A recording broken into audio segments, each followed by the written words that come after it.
For most guitarists, the pentatonic scale is a single lane highway. You're either traveling up the scale or down the scale. And when that's all you can do, things tend to sound a little bit boring and repetitive. So in this lesson, I want to show you how to take the guardrails off and transform that narrow two-way street into complete and total freedom. We'll break this video up into 3 main sections. The first is about giving you a new approach to playing the pentatonic scale. The second is about opening up the scale so you can actually use it to its full potential. And the third is about integrating some key feel building techniques. Put these 3 things together and I guarantee your pentatonic scale is going to sound pretty darn good. So you should already be familiar with the standard position 1 pentatonic scale.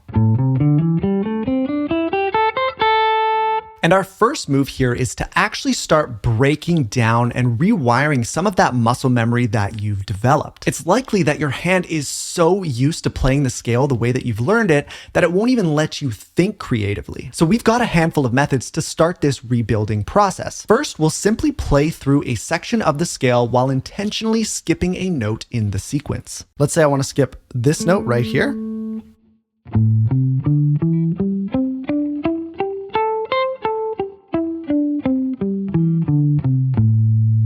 Or maybe this note right here.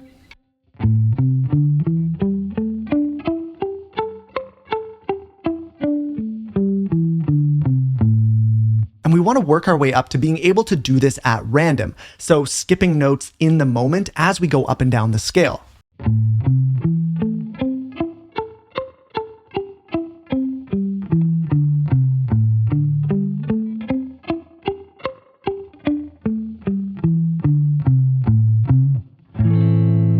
Now, just because you played a note doesn't mean you need to move on to another one. Sometimes repeating a note can be a great way to kind of descale a line.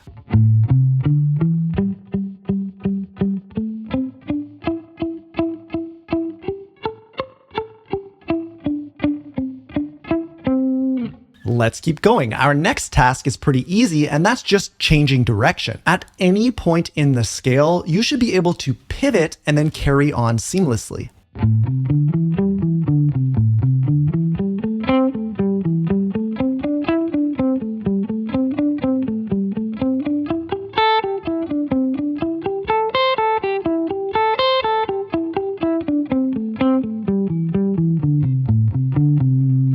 Our last little addition here is rhythmic changes. We don't want to play every note for the same amount of time. The easiest way to do this is to simply pick notes to land on and emphasize every so often.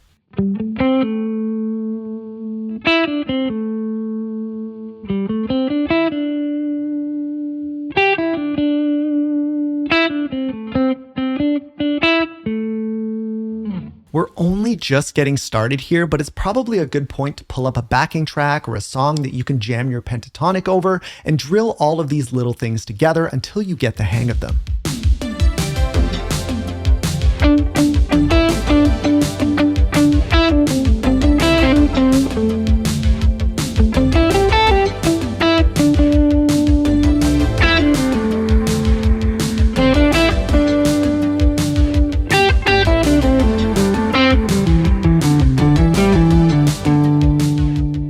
This video is sponsored by Raycon. With both the Super Bowl and the Winter Olympics this month, there is no better time to get inspired and upgrade your workout routine. I've been using Raycon's essential open earbuds and they've completely changed how I work out. They don't block out everything around you, so you can stay aware when you're running, lifting, or walking outside while still being able to hear your music. And right now is the perfect time to grab yours because they are 15% off. These guys sit just outside your ear canal, so you get clear sound, but you can still hear what's happening around you. The awareness is perfect for tackling your fitness goals safely. They're so lightweight, I find myself forgetting I even have them on, and the multi-angular hook keeps them in place no matter what I'm doing. I've been wearing them almost daily for a couple months now, and I really like the fact that they don't make my ears feel tired like my other earbuds. They've also got multi-point connection and 36 hours of battery with the case. The essential open earbuds are here to help you go for gold. Go to buyraycon.com/AndrewClarkeOpen to get 15% off. Big thank you to Raycon for sponsoring this video. Now let's get back to the lesson. Now, one of the biggest things holding players back from taking full advantage of the pentatonic scale actually comes from the way it's taught. We learn our pentatonic scales in these locked positions, and that tends to limit us when we go to solo. We're playing in this position, And now we're playing in this position. Let's remove those limitations and open up our scale. So we have a pentatonic position on either side of our position 1 here. We've got position 2 as we go up the fretboard, and then below position 1, we've got our position 5. And the idea is now, let's say we're back in position 1 here. Instead of feeling like, let's say you play this note here, feeling like your only real place to go is either up or down the scale in that locked position, well, now you can see I can actually travel up this way to get myself into a totally new position. Right? Let's go back. Well, we can continue to drop down and even drop down more. Instead of needing to go down to this note, we can drop down into that other position. The idea is now when you land on a note, you don't just have that single lane highway. You're not stuck just going in forward and reverse in that one position. You can now travel horizontally into any other position freely. The point here is to stop your hand from naturally progressing through the standard scale shape without even thinking. Instead, your hand is now aware that it has all of these different paths that it can freely choose. Let's pull that track back up and add all of this to what we worked on in the first section.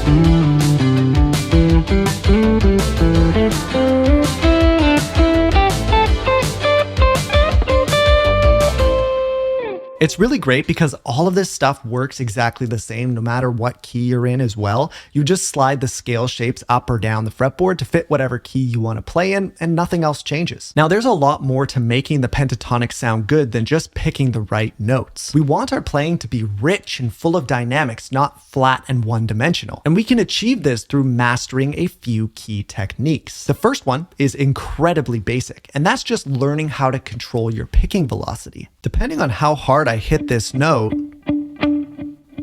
it's going to come across in a different way, right?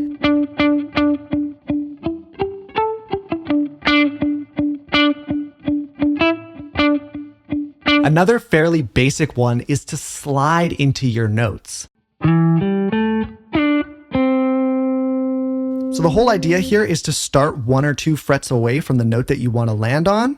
You play that note, and then slide immediately to that note that you're landing on.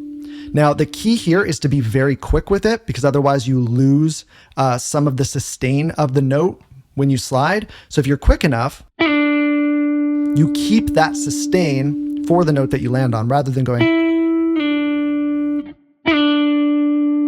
You want it to be like that. And with this one,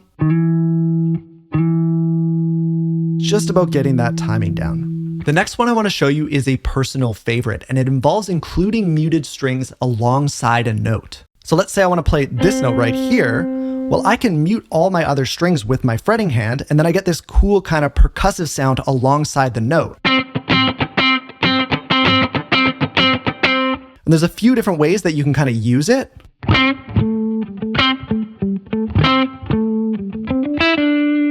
Like that, or stick to kind of that funkier one. Another great dynamic technique is to throw in some double stops. And this just means occasionally playing 2 notes from the scale at once.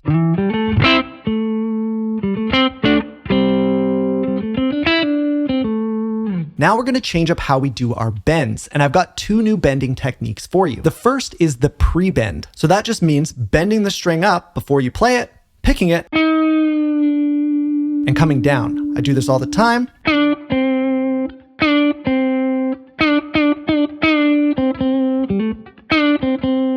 It sounds really neat. And the second bending technique is the choked bend. And the whole idea here is to choke off our bend once we reach the top of that bend.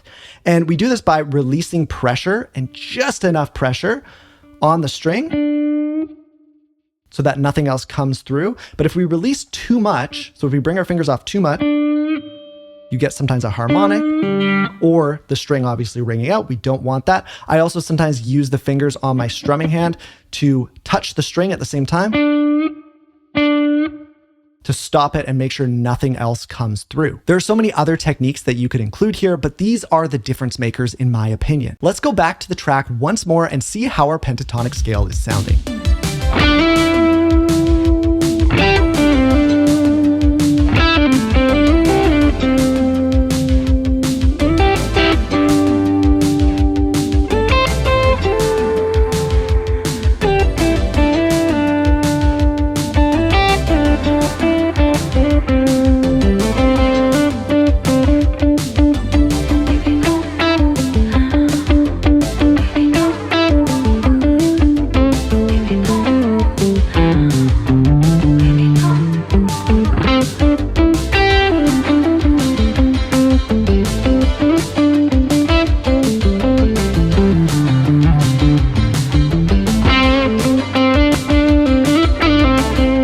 It is going to take a little bit of practice, but if you're willing to put in the work, the difference in your pentatonic soloing will be night and day. Quick thing, if you're serious about improving your soloing, I'd recommend you check out some of my step-by-step courses. They will do a much better job of getting you the big results than any YouTube video will. You can find links with discounts on those down in the description. From here, I'd suggest watching this video on why great players are so obsessed with the pentatonic scale. Thanks again to Raycon for sponsoring this video. Thank you for watching, and I'll see you in the next one.